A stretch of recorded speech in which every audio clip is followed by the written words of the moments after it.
혹시 보이지 않는 걸 본다는 상상 해보신 적 있나요? 우리 주변의 모든 걸 이루는 아주 작은 벽돌, 바로 원자를 내 눈으로 직접 볼 수 있다면 어떨까요? 오늘 이 분석에서는요, 바로 그 질문에 대한 답을 한번 찾아가 보려고 합니다. 인류가 어떻게 물질의 가장 근본적인 조각들을 들여다보게 됐는지, 그 놀라운 기술의 세계로 지금부터 여러분을 안내할게요. 자, 바로 이겁니다. 지금 화면에 보이는 거, 이거 컴퓨터 그래픽 아니에요. 실제 원자들이 이렇게 배열돼 있는 걸 찍은 겁니다. 이게 바로 투과 전자 현미경, 우리가 줄여서 TEM이라고 부르는 장비가 보여주는 세상이죠. 이 한 장의 이미지를 얻기까지 어떤 여정이 있었는지 한번 같이 가보시죠. 근데 왜 일반 현미경으로는 원자를 못 볼까요? 생각해보면 아주 간단해요. 우리가 뭔가를 본다는 건 빛이 거기에 부딪혀서 우리 눈에 들어온다는 뜻이잖아요. 근데 원자는 우리가 보는 가시광선의 파장보다 훨씬 작아요. 비유하자면 커다란 그물로 모래알 하나를 건져 올리려는 거랑 똑같아요. 당연히 불가능하겠죠? 그래서 과학자들이 빛 대신 다른 걸 쓰기로 합니다. 오늘의 주인공, 바로 전자입니다. 전자는 정말 신기하게도 입자이면서 동시에 파동 성질을 갖는데요. 결정적으로 그 파동의 길이가 가시광선보다 어마어마하게 짧아서 원자를 볼 수 있게 해주는 거죠. 우리의 새로운 눈이 되어줄 녀석입니다. 자, 그럼 이 전자를 어떻게 원자를 보는 도구로 사용할까요? 그 첫 번째 단계는 이 전자를 힘차게 쏘아 올리는 것부터 시작합니다. TEM의 시작은 거대한 전자총이라고 생각하시면 쉬워요. 이 총이 전자를 엄청난 속도로 가속시키거든요. 근데 여기서 정말 중요한 게 있어요. 이 모든 게 완벽한 진공 안에서 일어나야 한다는 거예요. 왜냐하면 공기분자 딱 하나만 있어도 우리 주인공 전자가 거기에 부딪혀서 엉뚱한 데로 날아가 버리니까요. 이 전자총도 종류가 여러 가지가 있습니다. 크게 보면 열전자총, 그리고 전개방출형 전자총, 즉 FEG가 있는데요. 복잡한 얘기는 빼고 간단히 말하면 FEG가 훨씬 더 밝고 균일한 전자빔을 만들어내요. 여기서 균일하다는 건 모든 전자의 속도가 거의 똑같다는 뜻인데, 그래야 최종 이미지가 흐릿하지 않고 아주 선명하게 원자 하나하나를 구분할 수 있을 정도로 또렷하게 나오거든요. 자, 이제 쏘아진 전자빔은 길을 따라가야겠죠? 이때 빛을 모으는 유리 렌즈 대신 자기 렌즈라는 걸 씁니다. 이 자기 렌즈의 진짜 재미있는 점은요, 전기로 자기장의 세기를 마음대로 조절할 수 있다는 거예요. 그러니까 렌즈를 직접 갈아 끼우지 않아도 배율을 그냥 무한대로 바꾸면서 우리가 보고 싶은 원자 구조에 정확하게 초점을 맞출 수 있는 거죠. 뭐랄까, 마법 같은 돋보기라고 할 수 있겠네요. 좋습니다. 우리의 전자는 이제 완벽하게 준비됐어요. 하지만 이제 정말 가장 어렵고 중요한 관문이 남아 있습니다. 바로 이 전자가 뚫고 지나가야 할 시편, 즉 샘플 그 자체죠. 전자가 시료를 통과해야만 우리가 그 속을 들여다볼 수 있잖아요. 그래서 시료는 말 그대로 상상도 못할 만큼 얇아야만 해요. 어느 정도냐면 원자를 한 수백 개 정도 쌓아놓은 두께? 머리카락보다도 수천 배는 더 얇은 거죠. 재료의 성능을 결정하는 아주 작은 결함을 찾아내려면 이런 엄청난 과정을 거쳐야만 합니다.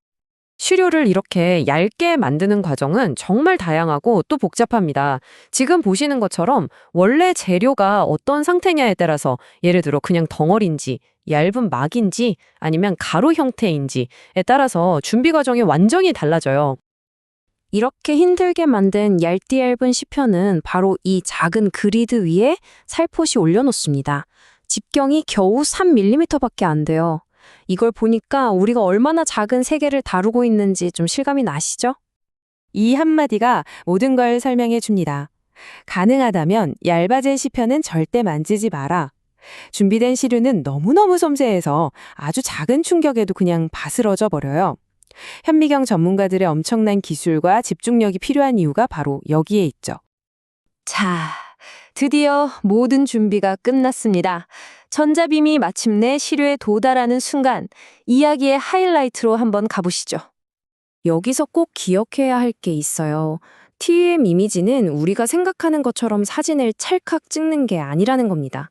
전자산란이라는 현상을 이용하는 건데요. 쉽게 말해서 전자빔이 시료 속 원자들과 부딪히면서 사방으로 흩어지는 현상이에요. 바로 이 흩어진 패턴 안에 우리가 원하는 모든 정보가 담겨 있는 거죠. 과정을 한번 간단하게 3단계로 나눠볼까요? 첫째, 아주 균일한 전자빔이 시료로 들어갑니다.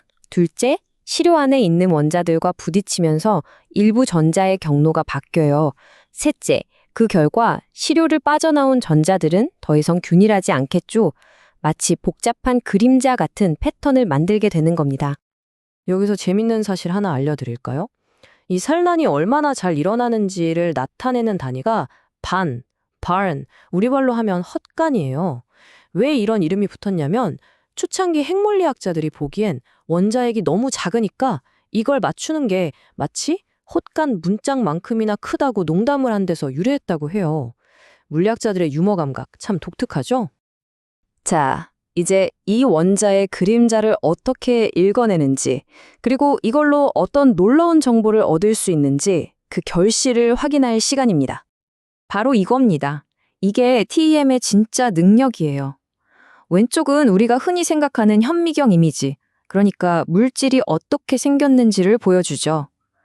근데 진짜 중요한 건 오른쪽의 저 전문이 패턴이에요.